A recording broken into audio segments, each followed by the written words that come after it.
할렐루야. 할렐루야는 우리 주님을 찬양합니다 라는 뜻입니다. 가지 많은 나무에 바람 잘 날이 없다 라는 말은 우리가 모두 다 잘 아는 그런 말입니다. 제가 어릴 때 TV나 특별히 제가 기억나는 것은 전원일기나 또는 대추나무 사랑 열렸네, 이 드라마, 이 두 드라마인 것 같은데 정확히 어떤 드라마인지는 잘 모르겠습니다. 아마도 그 드라마를 보면서 제가 어린 마음이었지만 대충 가지 많은 나무에 바람 잘 날이 없다라는 이 말을 조금 이해했던 것 같습니다. 나중에 이제 결혼을 하고 나서 아이를 낳아 기르면서 그제서야 이 말이 무슨 말인지 정확히 알겠다, 그때 알았던 것 같습니다. 옛날에는 자녀도 많았고 지금은 뭐 많아봐야 2명, 3명, 또 우리 교회에는 4명 자녀 있는 가정들도 있습니다. 여기 계신 어른의 세대들은 저희들보다 더 많이 느끼셨겠지만 아들 3명 키우면서 저는 굉장히 좌충우돌도 많았고요, 또 겪은 일들도 참 많았던 것 같습니다. 항상 신기한 것은, 항상 궁금한 것은 왜 애들은 토요일 밤에만 그렇게 아픈지, 또 그 토요일 밤이면은 이제 병원도 약국도 문 닫고 병원에 가려고 하면 꼭 응급실에 가야 되지 않습니까? 그런데 꼭 애들이 아프면 그날만 아픕니다. 저희 아이는 갑자기 가만히 있다가 TV 보고 놀다가 갑자기 첫 아이 하나만 있을 때였는데 갑자기 배 아프다 하더니 혈변을 놓는 거예요. 그런 경험이 없었기 때문에 이 젊은 부부가 그거 보고서 토요일 저녁에 너무 깜짝 놀라서 병원에 갔었던 그런 기억이 있습니다. 그냥 별일은 아니었던 그냥 해프닝이었는데요. 그런 일이 닥치면 굉장히 놀라죠. 이제 아이들이 좀 자라고 이제 다 크니까 좀 편해질만 해졌습니다. 그랬는데 또 그게 끝이 아니죠.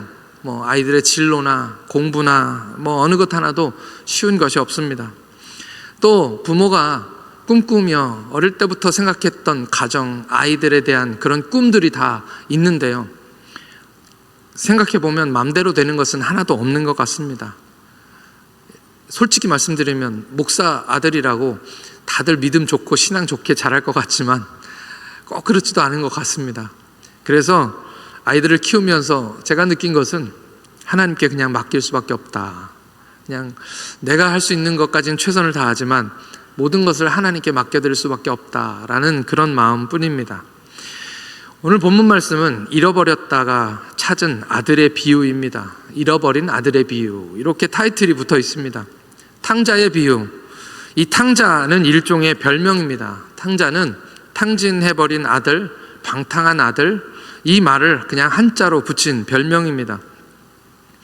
이 탕자의 비유는 여기 계신 분들도 여러 번 아마 들어보신 설교일 것입니다. 바로 몇 주 전에도 수요 예배 때 우리 최세강 목사님께서 설교하셨던 본문의 말씀이고요. 저는 지난주 새벽 기도 때 말씀을 듣다가 이 말씀이 다시 제 마음속에 다가왔고 한 주 동안 이 말씀을 묵상했습니다. 그래서 오늘 이 본문으로 다시 설교를 하게 되었습니다. 같은 말씀을 여러 번 듣더라도 하나님의 성령께서는 다르게 역사하십니다. 할렐루야. 심지어 같은 설교를 같은 자리에서 듣고 계시는 분들도 성령의 인도하심을 따라서 그날의 감동은 각각 다르고요, 하나님이 말씀하시는 포인트는 또 다릅니다.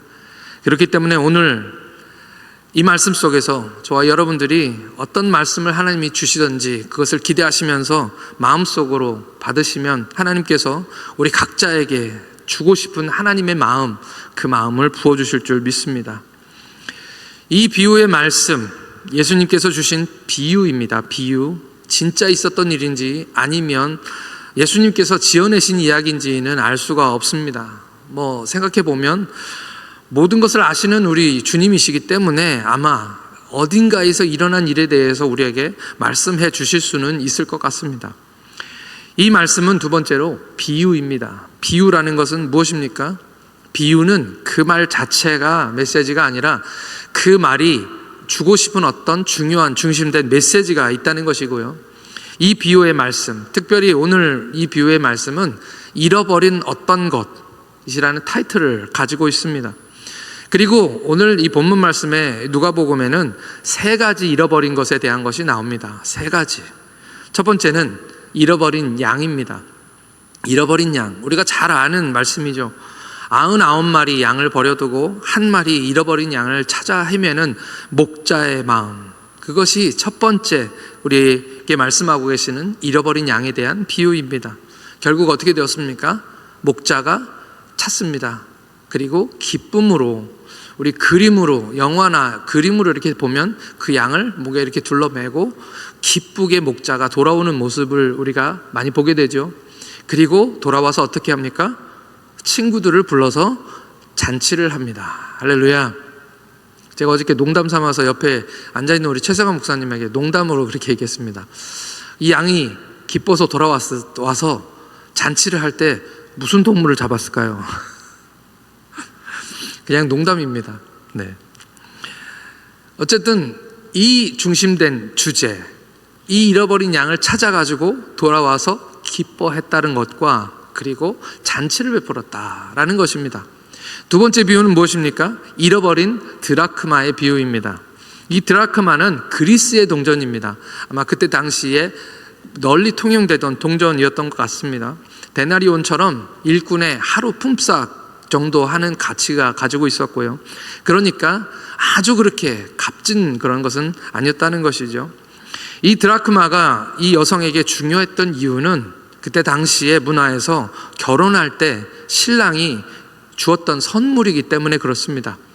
이 드라크마를 가지고 10개가 한 쌍으로 목걸이나 머리에다 하는 장신구더라고요.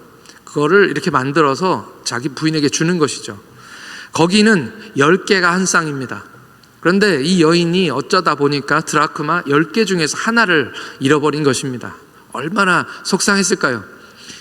그것이 10개가 있어야 자기 남편에게 받은 평생 하나 받을 수 있는 그런 선물인데 그 하나를 잃어버리기 때문에 큰 문제가 되는 거죠. 잃어버렸다가 다시 찾은 기쁨, 똑같이 반복되는 것입니다. 그리고 또 여기에서도 친구들을 불러 모아 잔치를 벌이는 것입니다. 아마 그 잔치는 적어도 드라크마 이상의 비용이 들지 않았을까요? 그런데 어쨌든 이 즐기자, 나와 함께 즐기자라고 친구들에게 이야기하는 모습입니다. 그리고 마지막 이번에 세 번째가 바로 잃어버린 아들의 비유, 이 탕자입니다. 오늘 읽은 말씀 32절 우리 함께 같이 한 번 더 읽겠습니다. 오늘 읽은 말씀 32절입니다. 다 함께 시작. 이 내 동생은 죽었다가 살았으며 내가 잃었다가 얻었기로 우리가 즐거워하고 기뻐하는 것이 마땅하다 하니라. 아멘. 이 비유, 이 세 가지 비유가 주는 동일한 메시지가 있습니다. 아이들도 알 수 있는 것이죠. 나는 잃어버렸다. 그런데 그것을 내가 찾았는데 나는 이 찾은 것 때문에 너무 기쁘다. 너무너무 기뻐서 나는 잔치를 하고 싶다라는 것이죠. 그게 하나님 아버지의 마음인 줄 믿습니다. 할렐루야.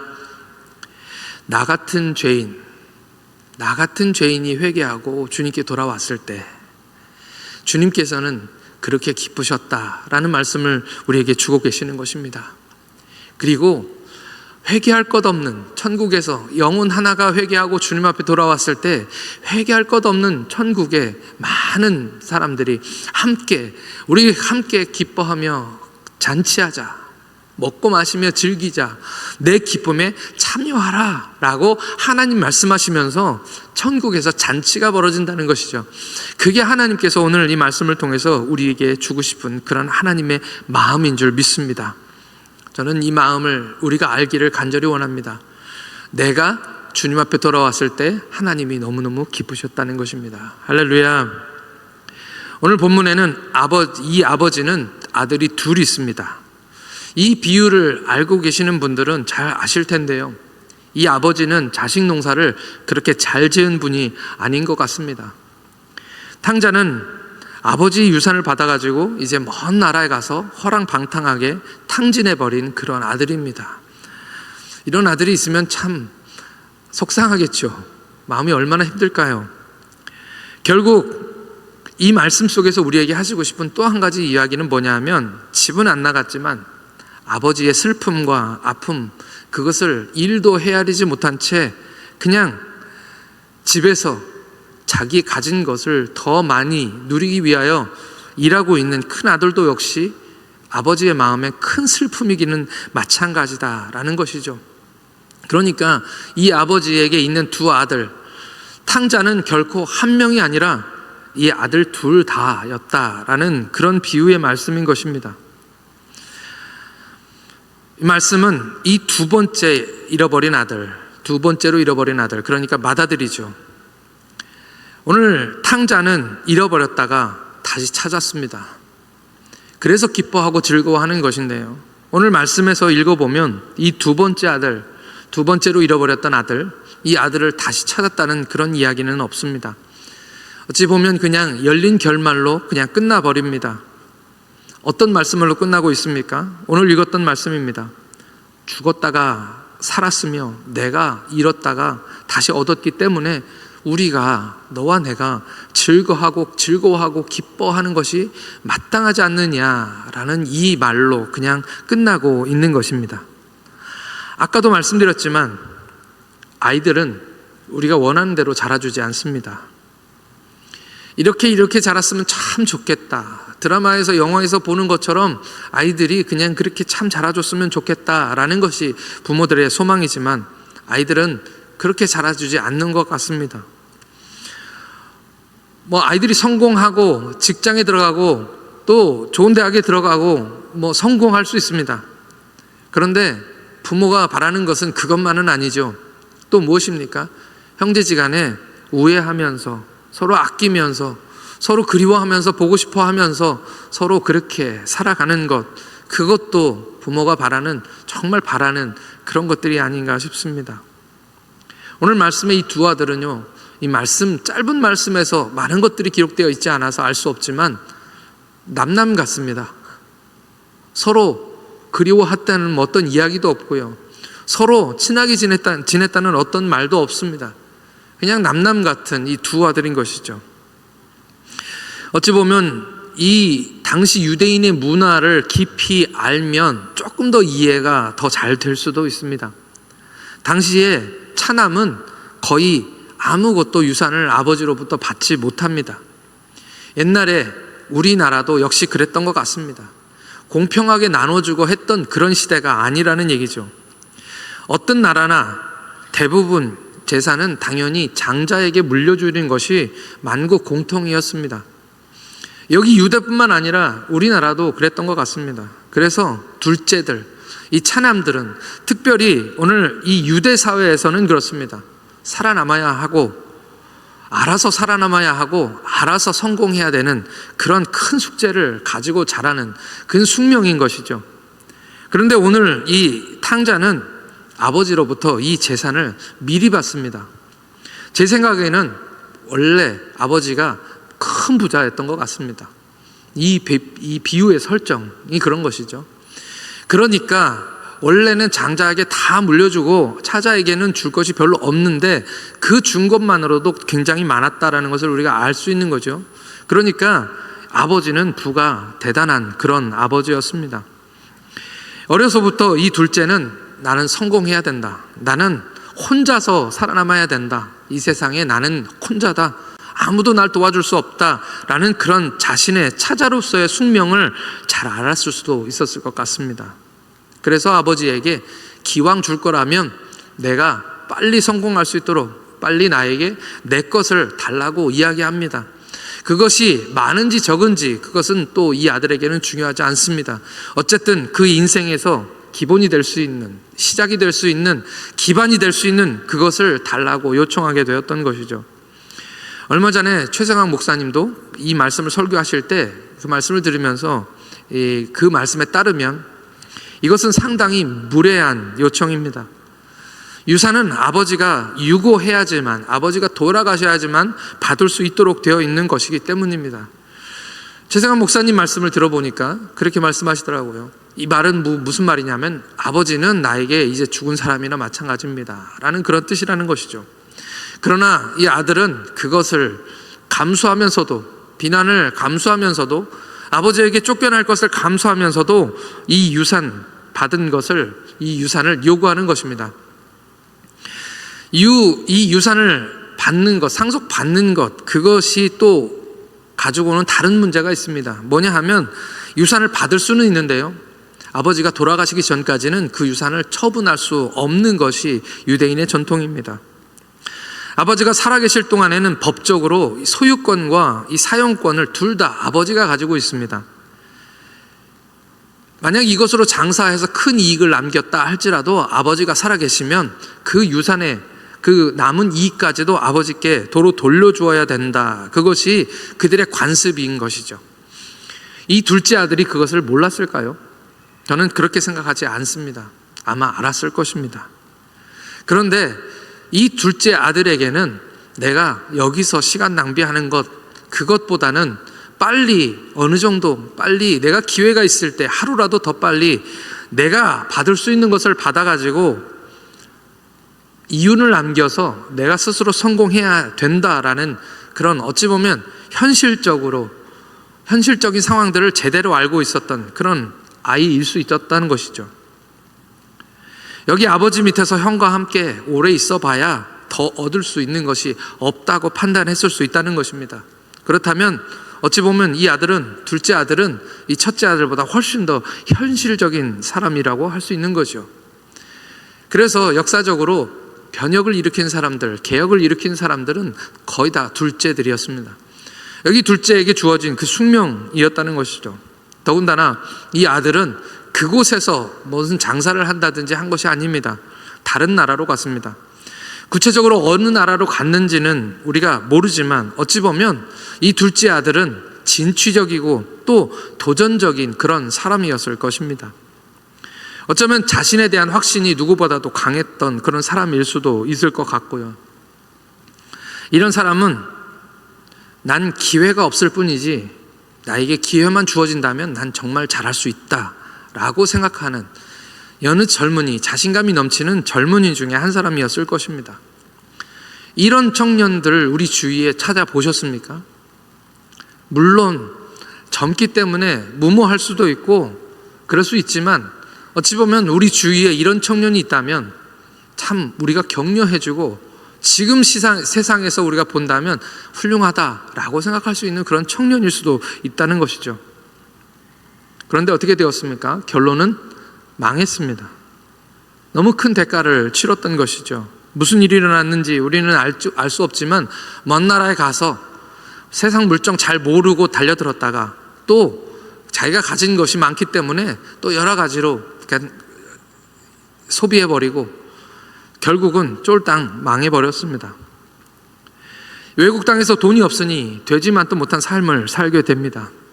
자기 나라였으면 또 다른 얘기였겠지만 이웃나라, 알지 못하는 외국에 갔기 때문에 아무도 자기를 도와줄 사람이 없었던 것이죠.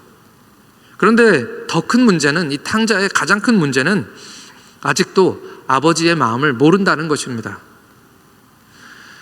아버지에게 돌아오는 이유, 이 탕자가 자기 집으로 돌아오는 이유도 지극히 개인적이고 지극히 이기적인 그런 이유 때문에 돌아오게 됩니다.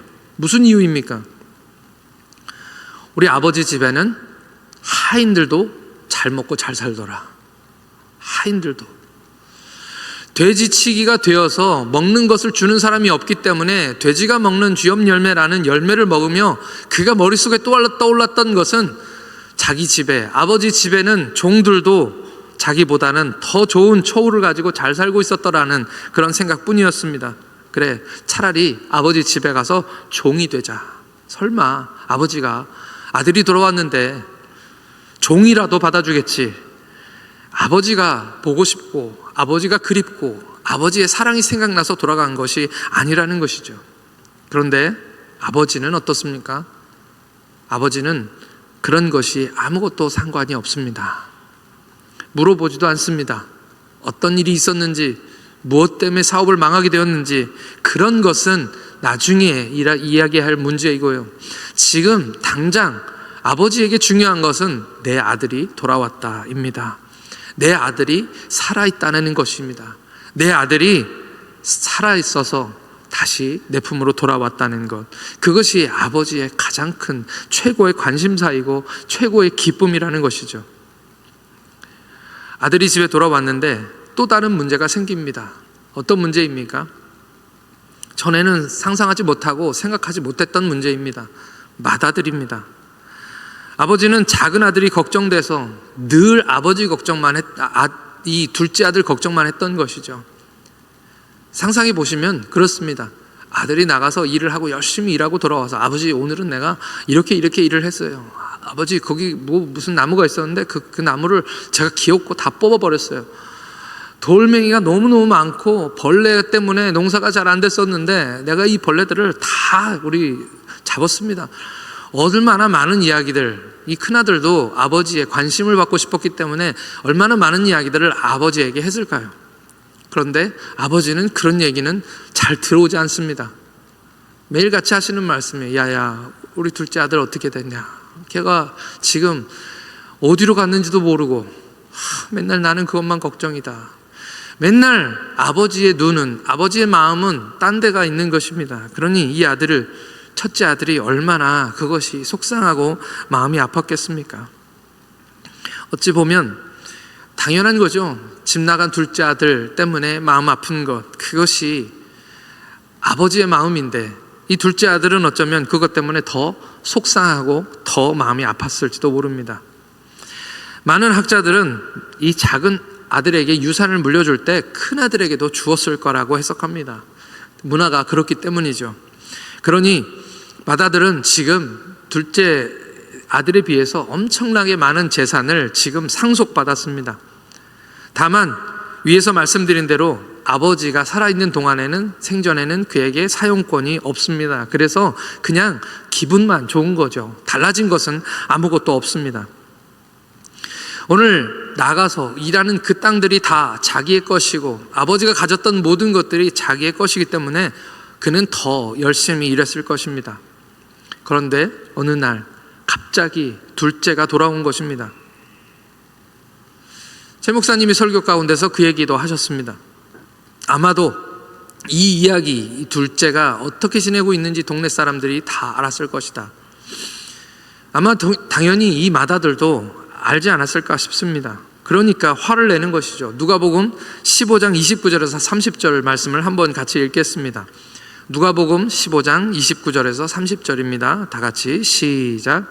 아버지께 대답하여 이르되 내가 여러 해 아버지를 섬겨 명을 어김이 없거늘 내게는 염소 새끼라도 주어 나와 내 벗으로 즐기게 하신 일이 없더니 아버지의 살림을 창녀들과 함께 삼켜버린 이 아들이 돌아오매 이를 위하여 살찐 송아지를 잡으셨나이다.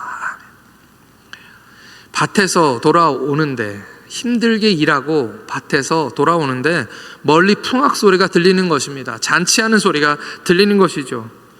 이내 이 첫째 아들은 동생이 돌아온 것을 깨닫게 됩니다. 이미 동생이 얼마나 허랑방탕하게 지냈는지 다 알고 있는 것 같습니다.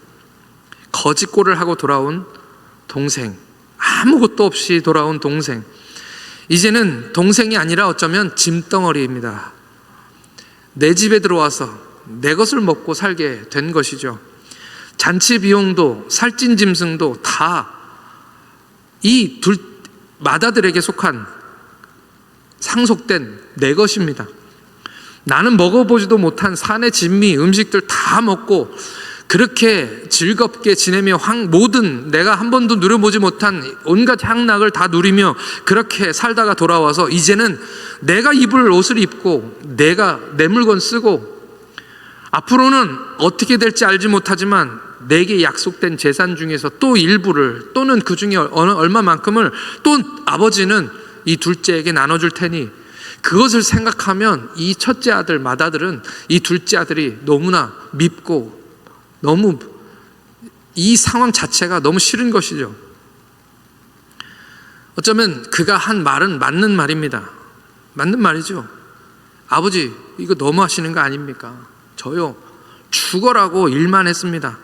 아버지 큰아들은 곁눈질 한 번 안 하고 아버지도 아시지 않습니까? 내가 얼마나 열심히 일했습니까?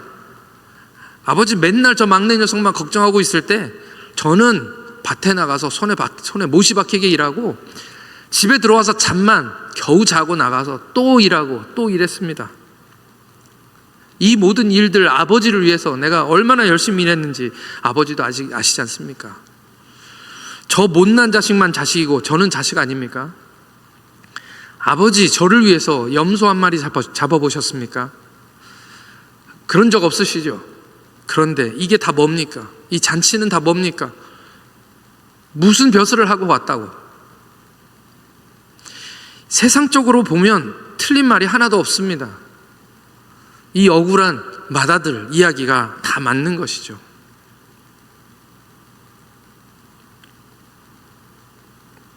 우리도 가끔 그런 이야기를 듣습니다. 우리도 그런 얘기 할 때가 있고요. 교회 안에서 맞는 말 하는 사람들 많습니다. 저도 화가 나면 저희 아이들에게 그 맞는 말을 합니다.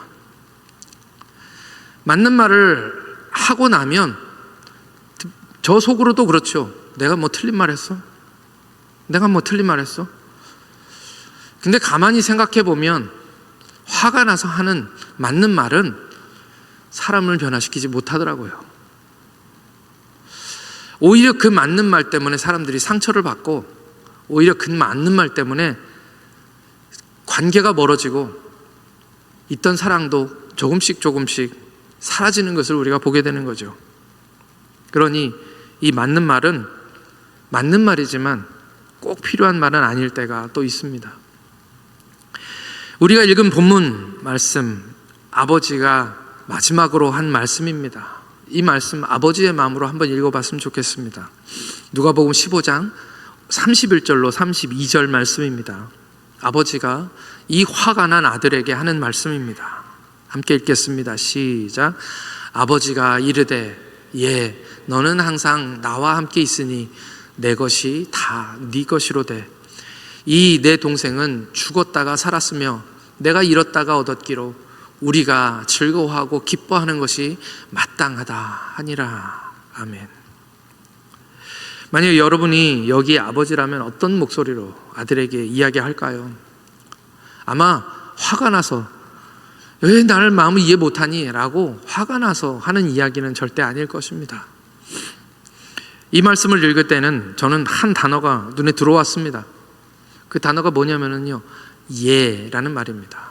31절 말씀에 예라는 말. 아마 이 성경을 번역하신 분은 한국 정서로 이 말을 적어 놓으신 것 같습니다. 아버지가 이르되 예. 이 예라는 말에는 어떤 뜻이 담겨 있을까요? 얘야, 내 아들아, 내 말 좀 들어봐라. 내 말 좀 들어봐라. 그 안에 한 단어지만 아버지의 마음이 그 안에 담겨 있는 거죠. 얘야, 화내지 말고 네 마음 좀 가라앉히고 내 말 좀 들어봐 라는 그런 말씀인 것이죠. 앞에 두 개의 잃어버린 것, 잃어버린 양과 잃어버린 드라크마를 찾았을 때 그저 기뻐하면서 잔치를 벌이는 아버지 하나님의 마음이 표현되어 있습니다. 이 두 가지 비유에는 나는 기쁘다, 나는 찾아서 기쁘다, 나는 그래서 잔치하고 싶다, 즐기고 싶다 라는 아버지 하나님의 마음이 담겨 있습니다. 그런데 이 마지막 비유에는 한 가지가 더 추가되어 있는 것이죠. 그것이 무엇입니까? 이 맏아들에 대한 안타까움입니다. 어쩌면 이 성경을 해석하시는 많은 분들은 그렇게 해석합니다. 유대인들을 향한 마음이죠. 유대인들은 집 나가지 않고 집안에 있던 첫 번째 아들입니다. 이방인들도 다 하나님의 아들인데 유대인들이 이제 바울을 통해서 예수 믿고 구원받았잖아요. 그래서 고린도 교회도 있고 또 데살로니가 교회도 있고 빌립보 교회도 있고 여러 교회를 하나님께 바울을 통해서 하나님이 세우게 하십니다. 근데 유대인들이 와서 분탕질을 하는 거죠. 유대인들이 와서 늘 너희들도 우리처럼 우리 조상들이 그렇게 힘들게 했던, 그렇게 지켜왔던 율법 지켜야 구원받는다. 율법으로만 구원받을 수 있다. 이런 얘기를 하는 것입니다. 왜 우리는 이렇게 힘들게 신앙생활을 하며 힘들게 유대인인 것을 지켜왔는데 너희 이방인들은 그냥 예수 믿고 쉽게 구원받고 천국 간다고? 그게 억울하고 속상한 것이죠. 유대인들은 고생하면서 율법을 지키고 그렇게 살았는데, 유대인들은 이 하나님 아버지가 이 율법을 주신 진정한 이유, 그 아버지 하나님의 마음을 하나도 모른 채 자신이 선민임을 외치면서 우리만 구원받은 백성이다, 우리만 하나님의 자녀들이고 우리만 구원받았다, 너희는 짐승만 또 못하다 라고 선민사상을 외치며 그렇게 살았던, 이방인들의 이 구원을 기뻐하지 않았던 그 유대인들을 의미한다고 볼 수 있습니다. 누가복음을 쓴 이 누가는 성경을 쓴 저자 중에서 유일하게 이방인입니다. 헬라인입니다.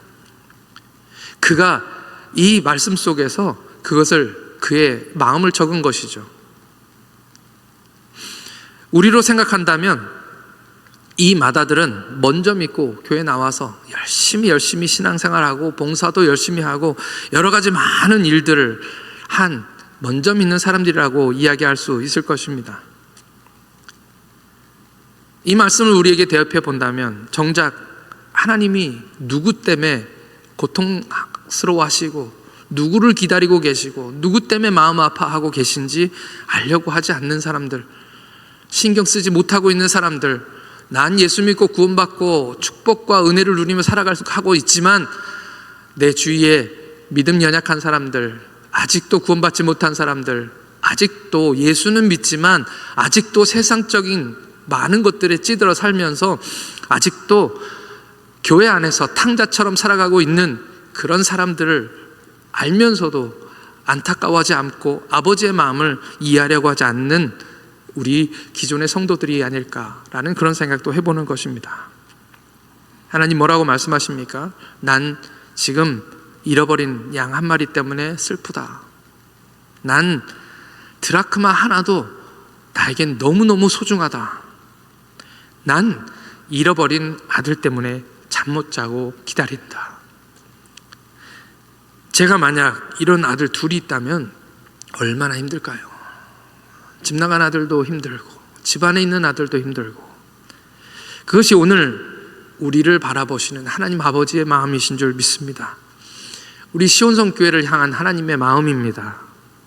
어쩌면 이 교회를 보시면서 다 신앙생활 잘하고 교회 잘 나오고 11조 생활 잘하고 하니까 하나님이 우리 때문에 기쁘시죠. 맞습니다. 하나님은 기쁘시다고 말씀하십니다. 우리를 찾으셨을 때 하나님은 기쁘셔서 동네 방네 잔치를 벌이시고 기뻐하셨던 하나님이십니다.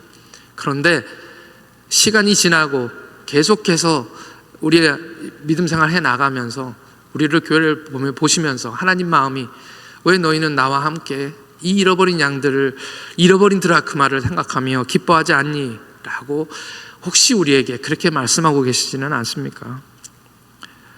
저와 여러분을 사랑하시고 걱정하셔서 지금도 마음 아파하시고 속상해 하시는 하나님은 지금도 그 잃어버린 자녀들 때문에, 아직 돌아오지 못한 자녀들 때문에 슬퍼하고 계십니다. 교회에는 다양한 사람들이 있어서 서로 상처를 주는 사람도 있고 상처를 속으로 삼키면서 그렇게 신앙생활을 이어가시는 분들도 있습니다. 어떤 분들은 믿음이 좋아서 교회 봉사도 잘하고 사람들하고 잘 어울리는 그런 사람이 있는가 하면, 어떤 사람은 그냥 사람 만나는 것조차 힘든 그런 사람들도 있습니다. 조용히 와서 그냥 2층 어딘가에서 조용히 예배드리다가 그렇게 가는 사람들이 있고요. 먼저 손 내밀지 모르기 때문에 누군가 손 내밀어 주기를 기다리는 그런 도움이 필요한 사람들도 분명히 있습니다. 우리 하나님은 뭐라고 말씀하십니까? 다 내 아들이고 다 내 자녀들이다. 어떤 사람들의 삶은 우리가 살았던 삶보다 더 많이 고통스럽고 힘들어서 어릴 때부터 교육 제대로 받지 못하고 그냥 머릿속에 떠오르는 생각을 그냥 쉽게 던져버리며 그냥 주위에 있는 사람에게 상처를 주는 그런 사람들도 우리는 많이 있습니다. 또 어쩌다 보니 또 우리가 잘 아는 것처럼 많은 사람에게 정죄받을 만큼 그런 죄를 지은 사람들도 우리에게 있지요. 그런 다양한 사람들이 모인 곳이 바로 교회입니다. 죄인들이 모이는 곳이 바로 교회인 것이죠. 그래서 하나님은 그 아들들을 바라보시면서 똑같이 말씀하십니다. 다 다 내 자녀들이다. 다 내 아들이다. 여러분들은 맏아들이십니까? 아니면 둘째 아들입니까? 우리는 둘 다인 것 같습니다. 둘 다인 것 같습니다. 중요한 것은 하나님께서 오늘 저와 여러분들을 사랑하신다는 것이고요. 누가 뭐래도 내 아들, 누가 뭐래도 내 딸, 죄를 지어도 진흙탕 속에 굴러도 남들보다 좀 떨어져도 약하거나 또는 남들에게 손가락질 받을 만한 그런 사람이라 할지라도 다 내 자식이다. 그래서 내가 사랑한다. 주님의 사랑을 충만하게 받으시는 저와 여러분 되시기를 축복합니다. 하나님께서 사랑한다고 말씀하실 때 그 본심을 깨달으시는 저와 여러분들 되시기를 축복합니다. 또 오늘 우리가 해야 될 일은 서로 사랑하는 일입니다. 말할 것도 없이 우리는 서로 사랑해야 됩니다. 그것이 하나님 아버지를 가장 기쁘시게 하는 일인 줄 믿습니다. 내가 너희를 사랑한 것 같이 너희도 서로 사랑하라. 제가 잘해서, 제가 남들보다 더 잘 사랑해서 이런 말씀을 드리는 것이 아닙니다. 저는 목사니까 어쩔 수 없이 제가 잘 못해도 여러분들께 하나님 말씀을 선포해야 합니다. 그래서 더 잘하자, 그래서 더 우리 서로 사랑하자, 손 내밀어 주자, 그 아픈 마음을 안아주자라고 말씀드리고 있는 것이죠. 그것이 하나님이 기뻐하시는 일인 줄 믿습니다. 하나님의 마음을 잘 알고 하나님께 기쁨을 드리는, 그래서 하나님 나라에서는 이 구원받은 영혼들, 주님 앞에 온 그 영혼들로 인해서 매일매일 천국 잔치가 일어나게 되는 그 기쁨에 동참하시는 저와 여러분들 되시기를 예수님의 이름으로 축원합니다. 함께 기도하시겠습니다. 이 시간 기도하실 때 나는 첫째 아들입니까? 나는 둘째 아들입니까? 하나님의 마음을 알게 하여 주옵소서. 둘째 아들이라면 주님께 돌아가게 하여 주옵소서. 회개하게 하여 주옵소서. 하나님 아버지의 사랑을 받아들이게 하여 주옵소서. 만약 여러분들이 맏아들이라면 아버지의 마음을 알아서 이제는 다른 아들, 힘들어하는 아들, 이방인들, 주위에 고통스러워하는 사람들, 주님을 잘 모르는 사람들, 하나님의 마음에 슬픔이 되고 있는 그 아들들을 위해서 기도하게 하여 주옵소서. 손 내밀게 하여 주옵소서. 말과 혀로만 사랑하지 말고 행함과 진실함으로 사랑하게 하여 주시옵소서. 하나님 마음을 잘 알아서 하나님의 마음을 참으로 기쁘시게 하는 아들, 돌아온 아들들과 함께 잔치하고 아버지의 기쁨에 참여하는 자녀들이 되게 달라고 이 시간 다 같이 주여 한번 부르시고 함께 기도하겠습니다. 주여. 아버지 하나님, 오늘 우리에게 하나님 말씀하신 하나님 음성 듣게 하여 주옵소서. 하나님, 아직도 주님 앞에 돌아가지 못한 아들입니다. 하나님, 아직도 완전히 주님 앞에 회개하지 못하고 변화되지 못한 아들입니다. 하나님, 주님 나를 사랑하셔서 나를 기다리시며 나를 위하여 잔치하시고 내가 돌아올 때 기뻐하신다고 말씀하셨사오니 하나님, 그 기쁨을 드릴 수 있는 아들 되게 하나님 인도하여 주옵소서. 아직도 아버지 하나님, 우리 주위에 많은 사람들이 아버지 주님 앞에 온전히 돌아오지 못하는 모습들을 봅니다.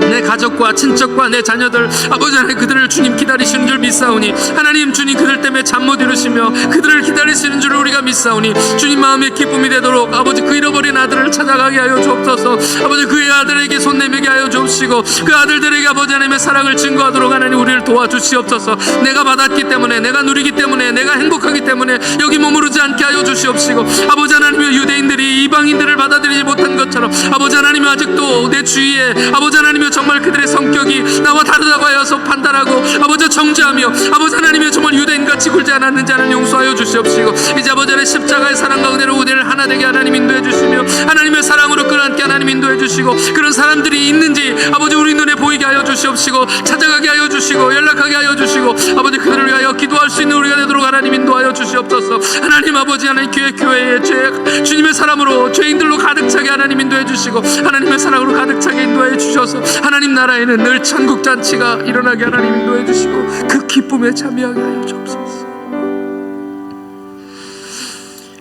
하나님 아버지 감사합니다. 오늘 우리는 아버지의 잃어버린 두 아들을 보았습니다. 우리도 원래는 잃어버린 아들들이었는데 오늘 은혜로 구원받고 하나님의 자녀 되었습니다. 너무너무 감사하고 기쁜 일입니다.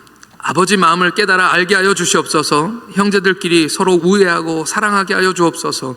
함께 웃고 함께 울고 함께 기뻐하고 함께 하나 되게 하여 주시옵소서. 연약한 지체들도 있고 믿음 없거나 믿음이 적은 사람들도 우리 교회는 많습니다.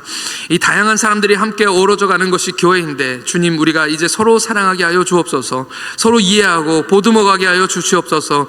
우리의 힘으로 할 수 없사오니 십자가의 사랑으로 하나 되게 하여 주시고 성령으로 하나 되게 하여 주시옵소서. 담임 목사님 청빙을 위해 온 교회가 기도하고 있습니다. 주님, 꼭 필요한 종을 하나님 보내주시옵소서. 주님, 우리를 잘 아시오니 우리에게 준비된 하나님의 종을 보내주시옵소서. 오늘도 주신 은혜 감사하옵고 우리 주 예수 그리스도의 이름으로 기도드리옵나이다. 아멘.